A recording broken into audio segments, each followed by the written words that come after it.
আপনি কি জানেন বাংলাদেশে বেশিরভাগ গ্রাজুয়েট চাকরি না পাওয়ার কারণ তাদের সিজিপিএ না, বরং তারা ইন্টারভিউ রুমে এমন কিছু ভুল করে যেগুলো ইন্টারভিউর মাত্র 5 মিনিটে ধরে ফেলে। আজকের ভিডিওতে এমন কিছু রিজনের কথা বলবো যে রিজনগুলোর জন্য আপনি ওই পজিশনে পারফেক্ট হওয়া সত্ত্বেও তারপর আপনি জবটা পাচ্ছেন না। এবং ভিডিও শেষে এমন একটা টিপস শেয়ার করা হবে যে টিপসটা যদি আপনি ফলো করেন তাহলে পরবর্তী ইন্টারভিউতে আপনার সিলেক্ট হওয়ার চান্স খুবই বেড়ে যাবে। হ্যালো এভরিওয়ান, আমি নিক মণ্ডল। এই চ্যানেলে আমরা কেরিয়ার রিলেটেড, প্রোডাক্টিভিটি এবং মানি ম্যানেজমেন্ট নিয়ে কিন্তু ভিডিও বানিয়ে থাকি। তাই আপনি যদি নিজেকে ডেভেলপ করতে চান অবশ্যই আমাদের চ্যানেলটা সাবস্ক্রাইব করে রাখবেন। চলুন শুরু করা যাক। আমরা সকলেই কিন্তু সিভি বানাই, কিন্তু সিভি বানানোর পিছনে যে গল্পটা এইটা কতজন জানে? শুধু সিভি বানালেই হবে না, সিভির মধ্যে কিন্তু গল্প তৈরি করতে হবে। যেমন আপনি আপনার সিভিতে লিখে রাখছেন যে আমার হাইট এত ফুট, আমার ওজন এত ফুট, আমার বাবার নাম এই, আমার মায়ের নাম এই, আমি এইখানে থাকি, এই থাকি, ওই থাকি, অনেক কিছু দিলাম। বাট এইটা দিয়ে ভাই আমার কি কাজ? আমি এটা দিয়ে কি করব? যখন একজন ইন্টারভিউ জিজ্ঞেস করে আপনার নিজের সম্পর্কে বলুন, তখন আপনার কাছে জিজ্ঞেস করা হয় আপনি কি কি পারেন, আপনি কি কি অ্যাচিভ করছেন, এবং আমাদের কোম্পানিতে বা তার কোম্পানিতে কি কি জিনিস আপনি ইনক্লুড করতে পারবেন বা বেটার করতে পারবেন। এইখানে ইন্টারভিউয়ার কিন্তু জানতে চায় না যে ভাই আপনার হাইট কত, আপনার ওয়েট কত, কিংবা আপনি ড্যান্স করতে পারেন কিনা, আপনার হবি কিগুলা, এগুলা কিন্তু কোনো ম্যাটারই করে না। সো যে ২-৩টা জিনিস বললাম, এই ২-৩টা জিনিস যদি আপনি ফলো করেন তাহলে কিন্তু আপনি সুন্দরভাবে অ্যান্সার দিতে পারবেন। ফার্স্ট অফ অল আপনার নিজের সম্পর্কে বলবেন, আপনি কে, আপনি কোথায় পড়াশোনা করছেন বা আদার্স যা যা আছে এইগুলা।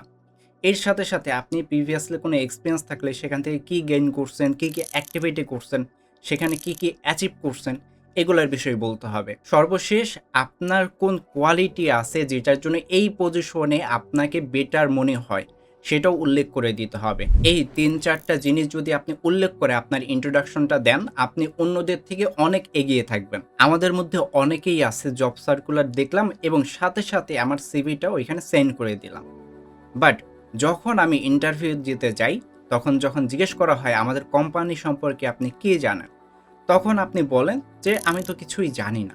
এটা কিন্তু একজন ইন্টারভিউয়ারের জন্য খুবই নেগেটিভ একটি ইমপ্রেশন তৈরি করে। সেজন্য অ্যাটলিস্ট আপনার ৩-৪টা বিষয় কোম্পানি সম্পর্কে জানা দরকার। ফার্স্ট অফ অল কোম্পানিটা কি করে, কোম্পানিটার অ্যাচিভমেন্ট কী কী আছে, কোম্পানির মিশন ভিশন কী, এবং কোম্পানি কী প্রোডাক্ট নিয়ে কাজ করে, এই 4টা বিষয় অবশ্যই আপনার জানা দরকার। আর এই জিনিসগুলো রিসার্চ করতে আপনার ম্যাক্সিমাম 10 মিনিট লাগবে। এই 10 মিনিট রিসার্চেই কিন্তু অন্যদের থেকে আপনাকে অনেকটাই আলাদা করে দিবে। আমাদের মধ্যে অনেকেই আছেন যারা কিন্তু ইংলিশে বেটার কমিউনিকেট করতে পারেন না, বাট এইটা কিন্তু আসলে কোনো ইস্যু না।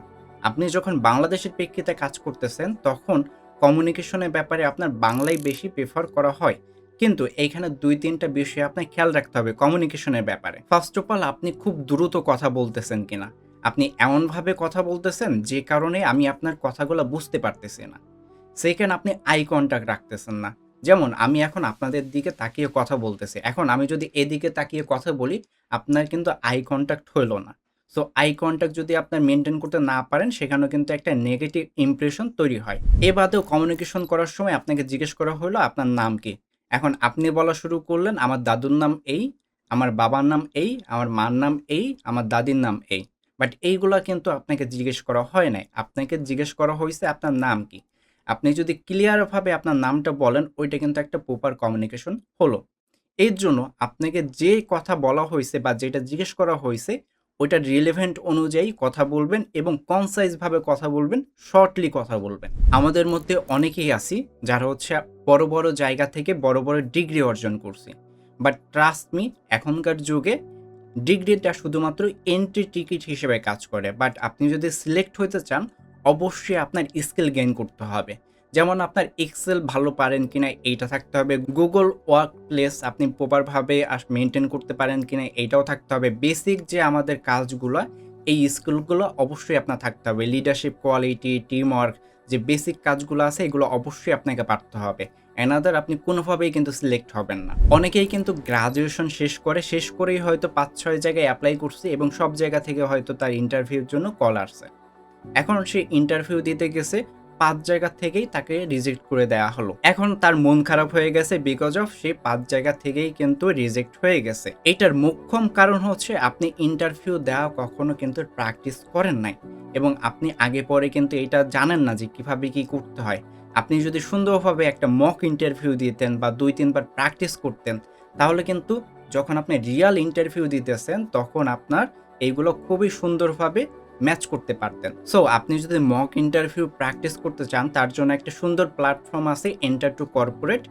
এই ডিসক্রিপশন বক্সে হচ্ছে আপনারা নাম্বার পেয়ে যাবেন। আপনারা সেখানে কল দিয়ে মক ইন্টারভিউর জন্য কিন্তু বুকিং করতে পারেন, যেটা আপনার পরবর্তী ইন্টারভিউতে খুবই হেল্প করবে। ইন্টারভিউতে যখন স্যালারির কথা উল্লেখ করা হয় তখন অনেকে বলেন যে এই স্যালারি আমার জন্য ক্যাপেবল না, বা আপনি ওইখানে তর্ক শুরু করে দেন। আবার অন্য এক ধরনের মানুষরা বলেন যে আপনারা যেটা দিবেন ওইটাই আমার জন্য প্রেফারেবল, আপনারা যেটা দিবেন ওইটাই ঠিক আছে। দুইটাই কিন্তু ভুল, আপনি দুইটাই করবেন না। যখন ইন্টারভিউয়ার আপনার কাছে স্যালারি এক্সপেকটেশন জিজ্ঞেস করবে তখন আপনার উচিত হবে ওই পজিশনের জন্য আগে থেকে একটু রিসার্চ করে যাওয়া, যে অন্যান্য অর্গানাইজেশনে ওই পজিশনের জন্য কত টাকা পে করতেছে। এখন আপনি রিসার্চ করে জানলেন হয়তো 20,000 টাকা ওই পজিশনের জন্য অ্যাপ্লিকেবল। এখন আপনি কি ডাইরেক্ট 20,000 টাকা বলবেন? অবশ্যই না। আপনার উচিত হবে যেকোনো একটা রেঞ্জ বলা। যেমন আপনি বলতে পারেন, আমার রিসার্চ অনুযায়ী আমি দেখছি এই পজিশনের জন্য 20,000 থেকে 30,000 টাকার মধ্যে হয়ে থাকে স্যালারিটা। তো আমি এইটাই এক্সপেক্ট করতেছি। এটার মাধ্যমে কিন্তু ইন্টারভিউয়ার বুঝতে পারবে আপনি একজন প্রফেশনাল মানুষ এবং প্রফেশনাল একটি ইমপ্রেশন কিন্তু তার মধ্যে তৈরি হয়। ইন্টারভিউ শেষে অনেক ইন্টারভিউয়ার কিন্তু জিজ্ঞেস করে যে আপনার কোনো কোশ্চেন আছে কিনা? অনেকেই বলে থাকেন যে আমার কোনো কোশ্চেন নেই, থ্যাংক ইউ। এটা কিন্তু মারাত্মক একটা অপরচুনিটি আপনি মিস করতেছেন। যখন একজন ইন্টারভিউ জিজ্ঞেস করতেছে যে আপনার কোনো কোশ্চেন আছে কিনা, অবশ্যই আপনি কোশ্চেন করবেন। এখন কোশ্চেনটা যদি ভুল করেন তাহলেও কিন্তু হবে না। যেমন আমার স্যালারিটাকে একটু বাড়িয়ে দেওয়া যায় না? এই যে কোশ্চেন করতেছেন এটাও কিন্তু কাইন্ড অফ ভুল।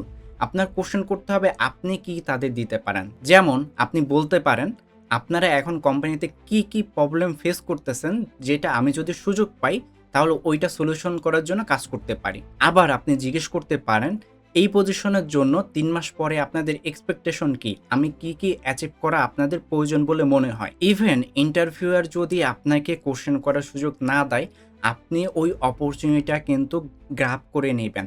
কিভাবে? লাইক ধরেন আপনাকে কোনো কিছু বলল না, বলল থ্যাংক ইউ আপনি আসতে পারেন, পরবর্তী আপডেট আপনাকে জানিয়ে দেওয়া হবে।